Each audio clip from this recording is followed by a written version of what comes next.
بسم اللہ الرحمن الرحیم۔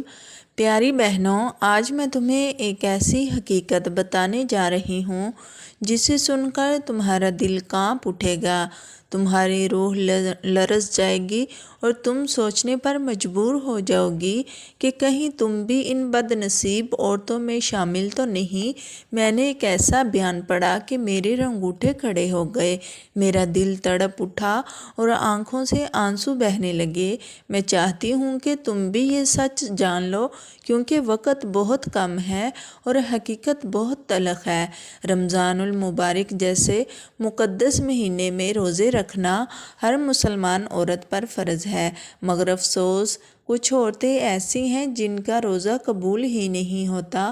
وہ سارا دن بھوک ہی پیاسی رہتی ہیں، مگر افطار کے وقت ان کے ہاتھوں میں کچھ بھی نہیں ہوتا، نہ نیکیاں، نہ قبولیت، نہ رحمت۔ سوچو اگر تم بھی انہی میں شامل ہو تو تمہارا کیا بنے گا؟ قیامت کے دن جب سب اپنے روزوں کے ثواب سمیٹ رہے ہوں گے تو کہیں تمہارا بھی ان بد نصیبوں میں نام نہ لکھ دیا جائے جو ساری محنت ضائع کر بیٹھے ہیں۔ تم سب یہ سن کر حیران ہو رہی ہو، تمہارے دل میں سوال پیدا ہو رہا ہوگا، آخر وہ کون سی عورتیں ہیں جن کے روزے رد کر دیے جاتے ہیں؟ وہ کون سی غلطیاں ہیں جو رمضان کے مقدس لمحوں کو برباد کر دیتی ہیں؟ آج میں آپ کو وہ حقیقت بتانے جا رہی ہوں جسے سن کر تم خود کو ٹٹولنے پر مجبور ہو جاؤ گے، مگر یاد رکھو، جو سن لو اسے بھولنا مت، اور جو جان لو اسے اپنی زندگی کا حصہ بنا لینا، کیونکہ شاید یہ بات تمہیں بدل دے، شاید یہ حقیقت تمہیں ہلا کر رکھ دے۔ کہیں ایسا نہ ہو کہ تم رمضان میں بھوکی پیاسی تو رہو مگر اللہ کے یہاں تمہارا روزہ مسترد کر دیا جائے۔ آج میں تمہیں وہ راز بتانے جا رہی ہوں جسے جان کر تم اپنی زندگی پر نظر ثانی کرو، مگر سننے کے بعد اپنی آنکھیں بند مت کرنا، کیونکہ یہ حقیقت تمہیں جھنجھوڑ کر رکھ دے گی۔ اگر ایک عورت بھی روزہ رکھے، بھوکی پیاسی بھی رہے، لیکن وہی روزہ قبول نہ ہو تو ذرا سوچو کتنا بڑا نقصان ہے، یہ کتنا بڑا دھوکہ ہے جو ہم اپنے ساتھ خود کر رہی ہیں۔ میرے نبی صلی اللہ علیہ وسلم نے فرمایا کہ کتنی ہی روزے دار عورتیں ایسی ہیں جنہیں ان کے روزے سے صرف بھوک اور پیاس ہی نصیب ہوتی ہے، یعنی وہ سارا دن خود کو بھوکا پیاسا رکھتی ہیں، مگر اللہ کے یہاں ان کا روزہ قبول نہیں ہوتا۔ کیا تمہیں معلوم ہے کہ یہ کون سی عورتیں ہیں؟ وہ عورتیں جو سحری بھی کرتی ہیں، افطاری بھی کرتی ہیں، نیت بھی کرتی ہیں، مگر ان کا روزہ اللہ کے یہاں بے وقت ہو جاتا ہے، کیونکہ روزہ محض کھانے پینے سے رکنے کا نام نہیں بلکہ اپنی زبان، آنکھ، دل اور سوچ کو قابو میں رکھنے کا ذریعہ ہے۔ لیکن کچھ عورتیں ایسی ہیں جو روزہ رکھ کر بھی ایسی باتیں کر جاتی ہیں کہ ان کا سارا ثواب مٹی میں مل جاتا ہے۔ اللہ کا فرمان ہے کہ میں کسی کے عمل کا محتاج نہیں، مگر جو میرے احکامات کو توڑتا ہے اس کی کوئی عبادت میرے یہاں قبول نہیں۔ میرے نبی صلی اللہ علیہ وسلم نے فرمایا کہ جو شخص روزے کے دوران جھوٹ، غیبت اور برے کاموں سے باز نہ آئے، اللہ کو اس کے بھوکے اور پیاسے رہنے کی کوئی ضرورت نہیں۔ یعنی روزہ صرف بھوکا پیاسا رہنے کا نام نہیں بلکہ اپنے اعمال کو درست کرنا، اپنی زبان پر قابو پانے اور دل کو پاک کرنے کا موقع ہے۔ لیکن کچھ عورتیں ایسی ہیں جو یہ سب کچھ نہیں سمجھتی اور رمضان میں بھی ویسے ہی زندگی گزارتی ہیں جیسی عام دنوں میں گزارتی ہیں۔ کیا تمہیں یقین ہے کہ تم ان میں شامل نہیں؟ اگر نہیں تو پھر سنو، کیونکہ میں تمہیں وہ حقیقت بتانے جا رہی ہوں جسے سن کر تمہارے قدم لڑکھڑا جائیں گے۔ آج کی کتنی ہی لڑکیاں ایسی ہیں جو اپنے ہی ہاتھوں سے اپنی نیکیاں برباد کر رہی ہیں، جو روزہ رکھ کر بھی ایسے کام کر رہی ہیں کہ انہیں معلوم بھی نہیں کہ ان کا روزہ ختم ہو چکا ہے۔ سارا دن موبائل ہاتھ میں، سوشل میڈیا پر فضول ویڈیوز دیکھنا، بے حیائی، فساد اور گانے سننا، کیا یہی روزہ ہے؟ ٹک ٹاک پر بے پردگی، انسٹاگرام پر اپنی تصویریں، یوٹیوب پر فیشن، یہ وہ گناہ ہے جو نہ صرف تمہارا روزہ برباد کر رہے ہیں بلکہ تمہاری آخرت بھی تباہ کر رہے ہیں۔ میرے نبی صلی اللہ علیہ وسلم نے فرمایا کہ شرم و حیا ایمان کا حصہ ہے، مگر افسوس آج کی لڑکیوں نے اپنی حیا خود اپنے ہاتھوں سے ختم کر دی ہے۔ وہ ایسے لباس پہن کر ویڈیوز بنا رہی ہیں جنہیں دیکھ کر فرشتے بھی لعنت بھیجتے ہیں۔ وہ اپنی بے باکی پر فخر کر رہی رہی ہیں اور انہیں اس بات کا احساس ہی نہیں کہ رمضان میں ان کے یہ گناہ اور زیادہ سنگین ہو جاتے ہیں۔ رمضان عبادت کا مہینہ ہے، مگر کچھ لڑکیاں اس میں بھی اپنی خواہشات کے پیچھے بھاگ رہی ہیں۔ انہیں نہ روزے کا احترام ہے نہ عبادت کی فکر۔ وہ لوگ جو دن رات فحش مواد دیکھتے اور پھیلاتے ہیں وہ اللہ کی رحمت سے دور ہو چکے ہیں، مگر انہیں احساس تک نہیں کہ تم بھی ان میں شامل ہو۔ کیا تم بھی اپنے ہاتھوں سے اپنی نیکیوں کو برباد کر رہی ہو؟ اگر ہاں تو سن لو، وقت ہے، اپنے قدموں کو روک لو، اپنی نظریں جھکا لو، اپنے ہاتھوں کو روک لو اور اپنے روزے کی لاج رکھو، کیونکہ جس دن تمہاری سانس رک جائے گی اس دن کوئی ٹک ٹاک، کوئی انسٹاگرام، کوئی یوٹیوب تمہیں بچانے نہیں آئے گا۔ اس دن بس تم اور تمہارے اعمال ہوں گے۔ اگر تم نے اپنی زندگی یوں ہی برباد کر دی تو یاد رکھو رمضان کے دنوں کی بربادی کا حساب سب سے سخت ہوگا۔ پیاری بہنوں، آپ کو سمجھانے کے لیے میں ایک چھوٹی سی مثال سناتی ہوں، ایسی مثال جو اگر تم نے غور سے سن لی تو تمہاری آنکھیں کھل جائیں گی، تمہارے دل ایک چوٹ لگے گی اور شاید تمہاری زندگی بدل دے۔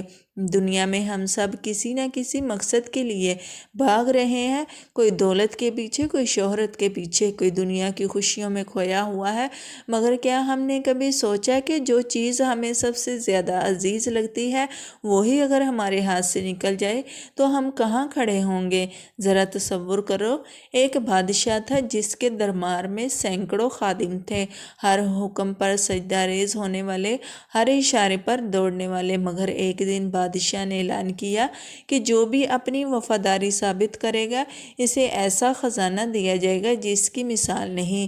دربار کے سب لوگ جوش میں آ گئے، سب نے محنت شروع کر دی، کچھ نے بادشاہ کی خدمت، کچھ نے اس کے حکم بجا لائے، کچھ نے اپنی نیکیوں سے اسے خوش کیا، اور آخر میں وہ دن آیا جس کا سب کو انتظار تھا۔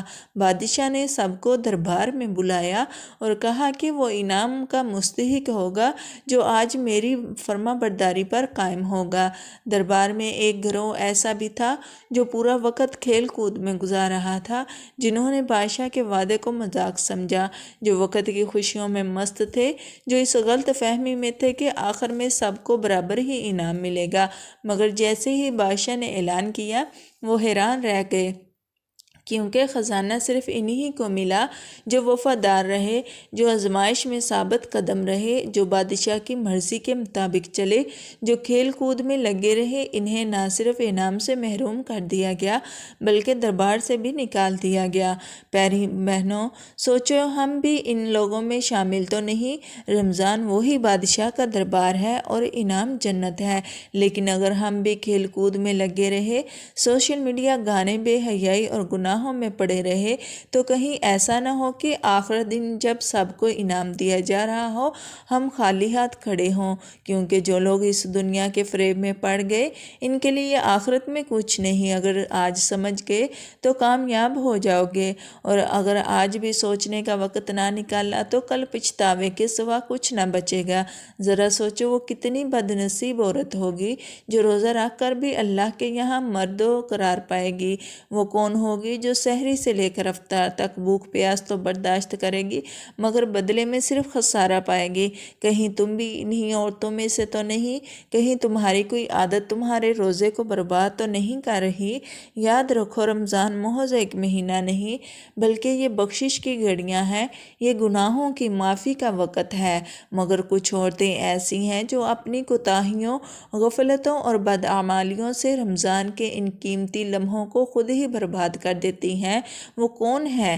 سنو اور کان کھول کر سنو۔ پہلی عورت جو اپنی زبان کی حفاظت نہیں کرتی یہ وہ عورت ہے جو روزہ رکھتی ہے مگر اپنی زبان کو قابو میں نہیں رکھتی، جو جھوٹ بولتی ہے، دوسروں کی غیبت کرتی ہے، جو ہر وقت دوسروں کی برائیاں بیان کرتی ہیں، سازشیں کرتی ہیں، فساد پھیلاتی ہیں، اپنے الفاظ سے دوسروں کے دلوں میں نفرت پیدا کرتی ہیں۔ یہ وہ عورت ہے جس کے روزے میں برکت نہیں رہتی، جو دن بھر بھوکی پیاسی تو رہتی ہے مگر اس کی زبان کے زہر سے اس کے اعمال برباد ہو جاتے ہیں۔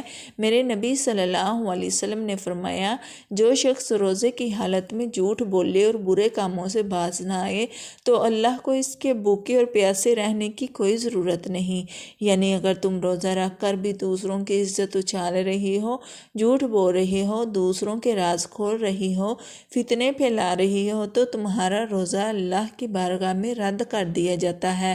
اللہ کا فرمان ہے کہ میں سب سے زیادہ اس زبان کے گناہوں سے بیزار ہوں، کیونکہ یہی وہ چیز ہے جو انسان کو جہنم میں لے جانے کا سب سے بڑا ذریعہ بنتی ہے۔ ذرا سوچو، اگر ایک عورت اپنے ہاتھ میں ایک خوبصورت شفاف برتن میں پانی بھر کر جا رہی ہو، مگر راستے میں وہ خود ہی اس برتن میں زہر ملا دے، تو کیا وہ پانی پینے کے قابل رہے گا؟ نہیں۔ اسی طرح روزہ ایک شفاف عبادت ہے، مگر اگر زبان کو قابو میں نہ رکھا جائے تو یہ روزہ بھی ناپاک ہو جاتا ہے اور اللہ کے یہاں اس کا کوئی مقام نہیں رہتا۔ جو عورت چاہتی ہے کہ اس کا روزہ قبول ہو، وہ اپنی زبان کی حفاظت کرے، جھوٹ، غیبت اور فتنہ انگیزی سے بچ جائے، کیونکہ اگر زبان میں قابو نہ رہا تو روزہ صرف ایک رسم بن کر رہ جائے گا، عبادت نہیں۔ پیاری بہنوں، یہ لو، تم نے سن لیا کہ جھوٹ بولنے والی عورت کا روزہ قبول نہیں ہوتا، مگر اب میں تمہیں ایک ایسی کہانی سنانے جا رہی ہوں جسے سن کر تمہارا دل کانپ اٹھیں گے، تمہاری روح لرز جائیں گی، تم سوچنے پر مجبور ہو جاؤ گی کہ کہیں تم بھی تو اس انجام کا شکار نہیں ہو۔ یہ ایک عورت کی کہانی ہے جو جھوٹ بولنے کی اتنی عادی ہو چکی تھی کہ اسے احساس تک نہ رہا کہ وہ خود کو کس انجام کی طرف دھکیل رہی ہے۔ دوستو، ایک عورت تھی جو بظاہر بہت نیک اور عبادت گزار دکھائی دیتی تھی، رمضان میں روزے بھی رکھتی، نمازیں بھی پڑھتی، قرآن کی تلاوت بھی کرتی، مگر اس کی زبان پر جھوٹ ایسا غالب تھا کہ وہ بنا کسی وجہ کے بھی جھوٹ بولتی، کبھی کسی کو دھوکہ دینے کے لیے، کبھی اپنی عزت بچانے کے لیے، کبھی دوسروں کو شرمندہ کرنے کے لیے، اور کبھی محض اپنی بات کو اہم بنانے کے لیے۔ وہ سمجھتی تھی کہ یہ سب عام سی باتیں ہیں، اس کے جھوٹ سے کسی کو کیا نقصان ہوگا، لیکن وہ نہیں جانتی تھی کہ یہ جھوٹ آہستہ آہستہ اس کے اعمال کو کھا رہا ہے، جیسے دمک لکڑی کو کھا جاتی ہے۔ ایک دن رمضان کا مہینہ تھا، وہ عورت ہمیشہ کی طرح روزہ رکھ کر اپنے معمولات میں مصروف تھی، مگر اس دن اس کے ساتھ ایک عجیب واقعہ پیش آیا۔ وہ افطار سے کچھ دیر پہلے بازار گئی، وہاں ایک دکاندار سے بحث کرنے لگی۔ اپنی بات کو سچ ثابت کرنے کے لیے اس نے قسم کھا لی اور کہا کہ اس نے کبھی جھوٹ نہیں بولا، حالانکہ وہ جانتی تھی کہ وہ عورت جھوٹ بول رہی ہے۔ اسی وقت ایک غریب عورت نے اسے سنا اور کہا، بہن، اگر تم جھوٹ بول رہی ہو تو یاد رکھو، روزے دار کی زبان بھی ایک عبادت ہے، اور اگر یہ جھوٹ میں آلودہ ہو جائے تو روزہ قبول نہیں ہوتا۔ مگر وہ عورت ہنس پڑی اور کہا، افطار کے وقت اللہ سب معاف کر دیتا ہے، مگر وہ یہ نہیں جانتی تھی کہ اس کی آزمائش شروع ہو چکی ہے۔ جب وہ گھر پہنچی تو افطار کا وقت قریب تھا۔ اس نے دسترخوان سجایا، سب کچھ تیار کیا، مگر جیسے ہی اس نے پہلا نوالا کھانے کے لیے ہاتھ بڑھایا، اچانک سے اس کا گلا خشک ہونے لگا۔ پانی پیا، مگر پانی حلق میں نہ گیا۔ کھانے کی ہر چیز اس کے لیے زہر بن گئی، سانس اکھڑنے لگی اور وہ تکلیف میں تڑپنے لگی۔ گھر والے گھبرا گئے، دوڑ کر اسے پانی پلانے کی کوشش کی، مگر وہ ایک لفظ بھی نہ بول سکی۔ اس کا چہرہ خوف سے پیلا پڑ چکا تھا، وہ ہاتھ اٹھا کر کچھ کہنا چاہتی تھی، مگر زبان نے ساتھ چھوڑ دیا۔ اسی وقت اس کے ذہن میں میرے نبی صلی اللہ علیہ وسلم کا فرمان گونجنے لگا، جھوٹ ایمان کو برباد کر دیتا ہے، اور جو شخص روزے کے دوران جھوٹ بولے، اللہ کو اس کے بھوکے پیاسے رہنے کی کوئی ضرورت نہیں۔ وہ چیخنا چاہتی تھی، مگر اس کا جسم جواب دے چکا تھا۔ چند ہی لمحوں میں اس کی آنکھیں بند ہو گئی اور وہ دنیا سے ایسے رخصت ہو گئی کہ اس کا روزہ اس کے کسی کام نہ آیا۔ اس کی نیکیاں اس کے جھوٹ کی وجہ سے برباد ہو چکی تھی، وہ دنیا سے خالی ہاتھ چلی گئی۔ پیاری بہنوں، یہ ایک کہانی نہیں، یہ ایک حقیقت ہے۔ اگر تم نے اپنی زبان کی حفاظت نہ کی، اگر تم نے جھوٹ، فریب اور مکاری کو ترک نہ کیا، تو کہیں ایسا نہ ہو کہ تمہارا حال بھی اسی عورت کی طرح ہو۔ اللہ معاف کرنے والا ہے، مگر وہ جھوٹ کو پسند نہیں کرتا۔ وہ زبان کی پاکیزگی کو دیکھتا ہے، کیونکہ یہی وہ چیز ہے جو تمہیں یا تو جنت میں لے جائے گی یا تمہیں تباہ و برباد کر دے گی۔ اس سے پہلے کہ وقت ہاتھ سے نکل جائے، اپنی زبان کو قابو میں رکھو، ورنہ رمضان کے بعد بھی تمہارے ہاتھ کچھ نہیں آئے گا سوائے خسارے کے۔ اب بات کرتے ہیں دوسری عورت کی جس کا کوئی روزہ قبول نہ ہوگا۔ یہ وہ عورت ہے جو غیبت کرتی ہے۔ ہے۔ پیاری بہنوں، اگر جھوٹ بولنے والی عورت کا انجام سن کر تمہارے دل میں خوف پیدا ہوا ہے تو سنو، دوسری وہ عورت ہے جو دوسروں کی برائیاں بیان کرتی ہے، جو پیٹھ پیچھے کسی کا مذاق اڑاتی ہے، جو دوسروں کی عزت اچھالتی ہے اور جس کی زبان دوسروں کے عیب تلاش کرنے میں لگی رہتی ہے۔ یہ وہ عورت ہے جو روزہ رکھتی ہے مگر اس کی زبان کبھی کسی کی بدصورتی کا مذاق اڑاتی ہے، کبھی کسی کی عزت پر کیچڑ اچھالتی ہے اور کبھی کسی کے راز کھول کر خود کو پاک باز ثابت کرنے کی کوشش کرتی ہے۔ میرے نبی صلی اللہ علیہ وسلم نے فرمایا کہ غیبت کرنا ایسا ہے جیسے اپنے مردہ بھائی کا گوشت کھانا، اور اللہ نے اس عمل کو سخت ناپسند فرمایا ہے۔ لیکن افسوس، کتنی ہی عورتیں ایسی ہیں جو روزے کی حالت میں دوسروں کی برائیاں کر کے اپنی نیکیوں کو مٹی میں ملا دیتی ہیں۔ وہ دن بھر بھوکی پیاسی رہتی ہیں مگر ان کا روزہ ایک بوجھ کے سوا کچھ نہیں رہتا۔ ذرا سوچو، اگر تمہاری کوئی بہن تمہارے ہاتھ کی بنی ہوئی مزیدار کھیر کھائے اور کھانے کے بعد کہے کہ بہت مزیدار ہے، لیکن جب تم کمرے سے باہر جاؤ تو وہی بہن دوسرے لوگوں سے کہے گی یہ کھیر تو بالکل بے ذائقہ تھی، مجھے زبردستی کھانی پڑی، تو تمہارے دل پر کیا گزرے گی؟ کیا تم اسے دوبارہ کچھ کھانے